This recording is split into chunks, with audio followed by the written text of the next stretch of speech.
কেন দাঁড়িয়েছি? আসলে দেখেন, আমি এখানে যে 1000 বছর বক্তৃতা করি সেটা আইন হবে না, কিন্তু সংসদে 5 মিনিট কথা বলে সেটা কিন্তু আইন হবে। আমি এখানে 1000 বছর বক্তৃতা করলে সন্ত্রাস মুক্ত দেশ গড়তে পারবো না, কিন্তু আমি সংসদে 5 মিনিট কথা বলে সন্ত্রাস মুক্ত দেশ গড়তে পারবো।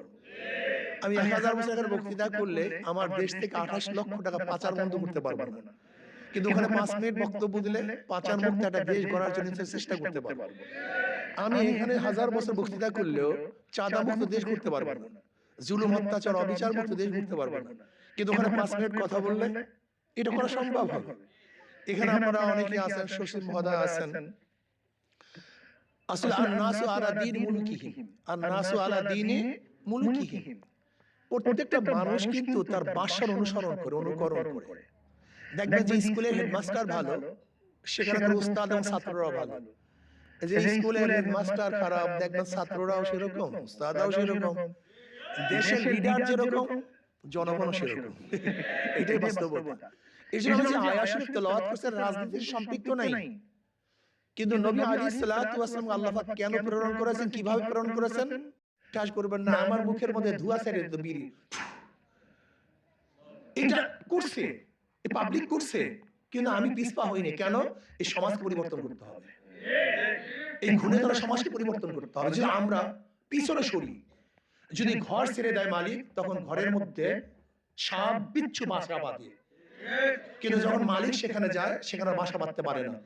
আমরা ভদ্র বিশিষ্ট মানুষগুলি যারা দেশের কল্যাণ চাই, মানুষের কল্যাণ চাই, এই লোকগুলি পচা গান্দা রাজনীতির থেকে দূরে থাকার কারণে এখানে চোর ডাকাত বদমাশরা যা বাসা বেঁধেছে, সব 2 নাম্বার 6 নাম্বার লুটেরা গুন্ডা বদমাশরা এখানে অংশগ্রহণ করেছে। আমরা কি চাই?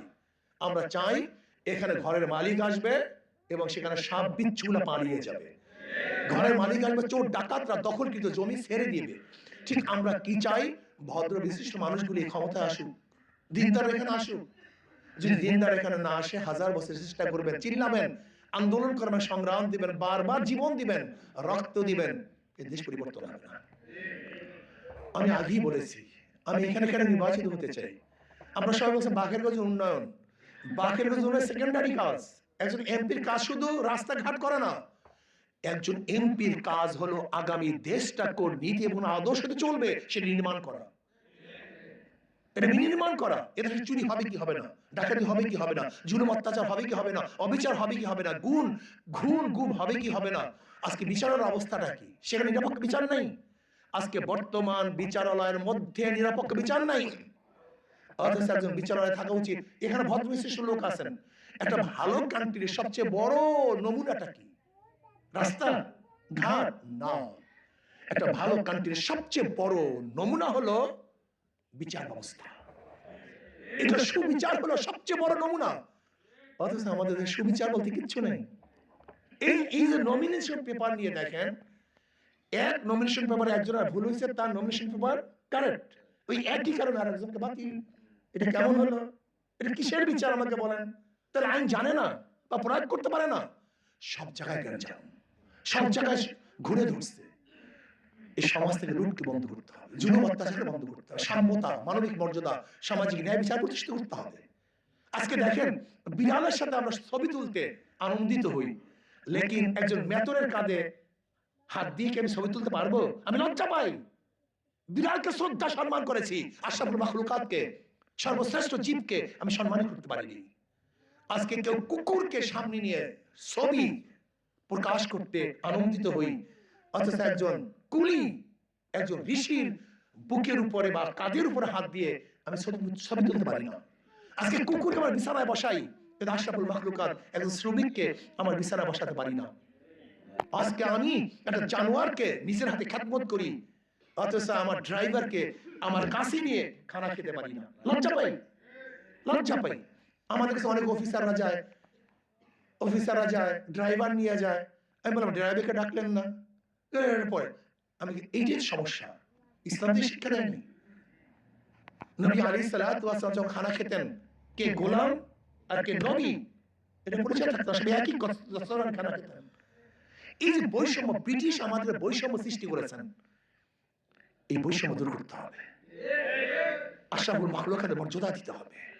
ঋষি, কামার, মজদুর, জেলে, তাঁতি, যে যেখানে থাকুক না কেন, সে একজন মানুষ। আল্লাহ আমাকে ভালো রেখেছেন, কিন্তু ও তো মানুষ, ও আমার মতো ভালো থাকতে পারতো, কিন্তু পরিবেশের কারণে পারেনি। আপনি বিশ্বাস করবেন, এই যে রিক্সা চালায়, এর মধ্যে হাজারো মানুষ বিসিএস ক্যাডার হতে পারতো, কিন্তু সুযোগ পায়নি। এই যে ডক্টর আবুল কালাম, ভারতের প্রেসিডেন্ট, তিনি কে? একজন মাঝির সন্তান, খেয়ালা সন্তান। এই যে আম্বেদকর, বাবাজি আম্বেদকর, সে কে? দলিত বংশ, একেবারে গরিব বংশ, নিচু বংশ, মেধা ছিল, প্রকাশ করার জায়গা পেয়েছে, মেধাবী হয়েছে। আমাদের ইউসুফ রহমতুল্লাহ, ইমাম ইউসুফ রহমতুল্লাহ, সে কে? একজন ধুফির সন্তান, তার বাবা মা দোভাগিরি করতো। এরকম হাজারো রাস্তার সন্তানরা যারা মেধাবী, কিন্তু তারা সেই মেধা প্রকাশ করার জায়গা না পাওয়ার কারণে ধূলিসাৎ হয়ে গেছে। এরকম হাজারো মানুষ দেখেন না, অনেক জেলের সন্তান, কামারের সন্তান ভালো রেজাল্ট করে। আমরা কি চাই? আমরা সেই আশরাফুল মাখলুকাতকে মর্যাদা দিতে, কাজে লাগাতে। আজকে ইউনিভার্সিটি বুয়েট আছে, কিন্তু ডিজাইন করার জন্য, পর্দার ডিজাইন করার জন্য বিদেশ থেকে কেন ইঞ্জিনিয়ার আনতে হবে? আমাদের দেশে ডিজাইন হয় না কেন? এত ডাক্তার কই, চিকিৎসার জন্য বিদেশে যেতে হবে কেন? একজন সেই মানে ডাক্তার হয় না কেন? একদিন চিন্তা করছেন? একটা ভালো বিল্ডিং ডিজাইনের জন্য আমাদের দেশে কেউ নেই, একটা কম্পিউটারের জন্য কেউ নেই।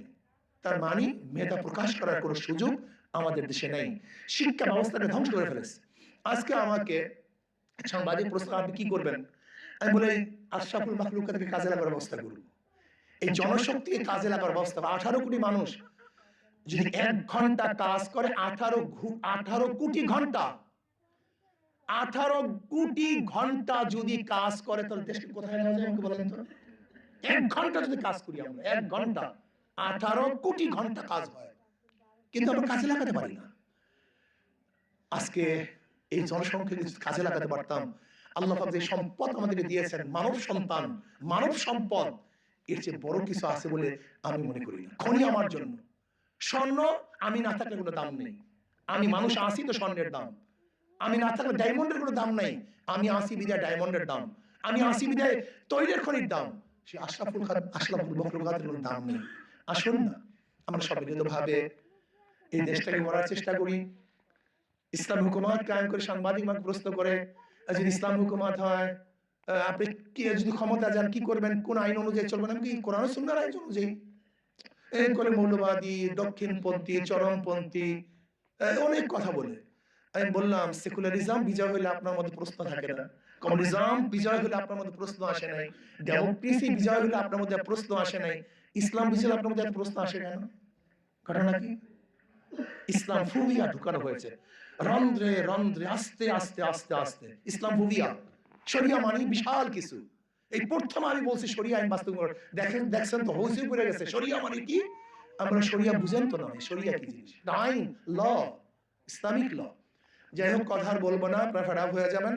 আসুন না, এই কাজটা আমার একার না।